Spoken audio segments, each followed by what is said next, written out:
یو ځل نبی پاک صلی الله علیه و آله وسلم صحابه ناست په دې کې یوه حامله اوښه را روانه وه. په عربو کې به حامله اوښه چې چا ولیده هر چا به خوښوله، ولې چې دې نه به یو امید و چې دی به اوس ښه بچی یا بچی زیږي، او حامل اوښه قیمت به هم زیات و له نورو اوښو نه. نو ټول صحابه ورته ګوري، خو نبی پاک صلی الله علیه و آله وسلم ور ونه کتل.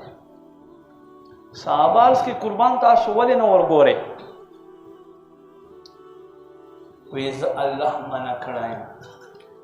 الله ما ته فرمایي فلا تمودن عینیک زینت الحیات.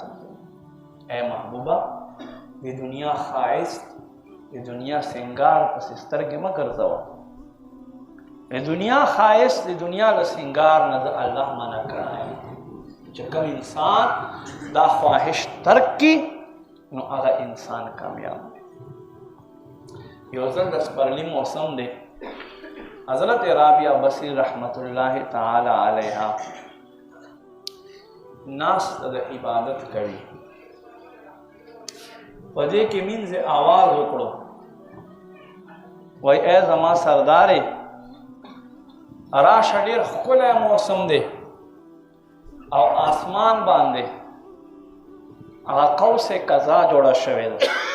قوس قزا هغه رنګارنګ کرښې چې لاړې شي، لمر یو طرف ته پریوځي بل طرف ته وریځ وي، نو دا لمر رڼاګانې خپل منځ کې ټکراو شي او مخامخ داسې اوته کرښې جوړې شي، دې ته قوس قزا وایي.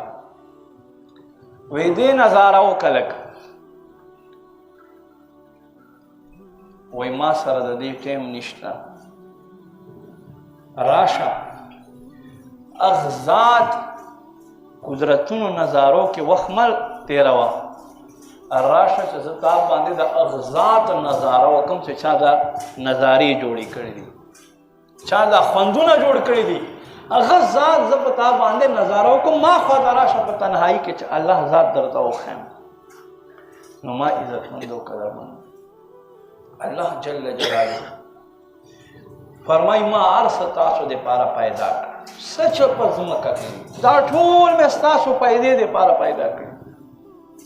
په دې کې غور کوئ او ما ته رانږدې کېږئ، غور کوئ او ما ته رانږدې کېږئ، ما خپل ذات سره محسوس کړئ، بیا به تاسو ګناه نه اجتناب، بیا به تاسو هر قسمه غلطۍ نه ځان ساتئ، بیا به تاسو هر قسمه بد عملۍ نه ځان ساتئ چې کله الله خپل ذات سره نږدې محسوس. خدا یاد وساتئ ما عزتمندو. قرآن کې الله فرمایي ثم لتسألن یومئذ عن النعیم. په دنیا خو مې درکړه چې څومره نعمتونه دي، خو په ورځ د آخرت به بیا یو یو نعمت تپوس درنه کوم.